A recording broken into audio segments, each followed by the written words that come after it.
when I read this story, it honestly read to me and it sounded like a parody, but it's not a parody. It's a real fucking thing. So I thought I thought I'd talk about this. Here's what this headline says on Raw Story. It says, "Black candidate running in rural New York criticized for not being like us because he once made a rap album."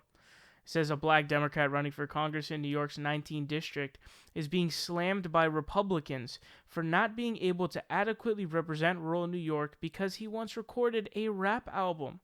The New York Times reports that Democratic candidate Antonio Delgado back in 2007 recorded a rap album under the stage name A.D. The Voice, in which he criticized some of America's founders as white supremacists who owned slaves.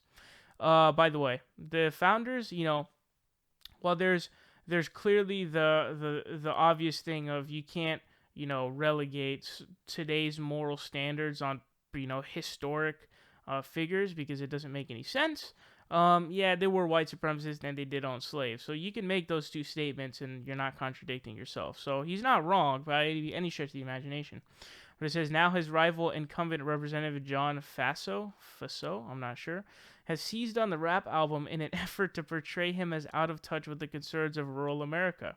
Gerald Benjamin, a longtime political science professor at State University of New York, tells the Times that Faso is smart to use the 11-year-old rap album against his Democratic rival. Quote, "Is a guy who makes a rap album the kind of guy who lives here in rural New York and reflects our lifestyle and values? People like us, people in rural New York, we are not people who respond to this part of American culture."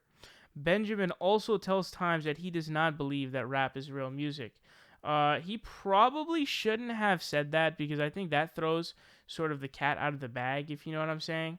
As in, okay, rap's not real music. By the way, Ben Shapiro apparently had said that fact rap is not music. So I don't know. It seems like that is a growing consensus among Republicans. I'm not 100% sure on that. I hope it's not, because rap is definitely music. But I just want to say that, if you really do feel like someone is not going to represent your district because they don't align with the policy positions or the needs and the desires and the necessities of your district, of the electorate, that's fine. You say, okay, this county or this district, the people of this district are in desperate need of getting healthcare, access to healthcare, and the person who's running is not in favor of giving them access to healthcare. All right, that makes sense. That makes total sense. You say, hey, the people here are extremely in poverty. We need to, have some kind of an economic stimulus, or maybe, improve the welfare reforms, or bring jobs back, whatever it may be. And the, said candidate does not support any of those things. That makes sense. Okay, I understand. But dude, making a rap album doesn't mean that you're not able to accurately represent your electorate and your constituency. That doesn't make any fucking sense. And again, when I prefaced this, I said, when I read this, it sounded like a parody. Do you know why?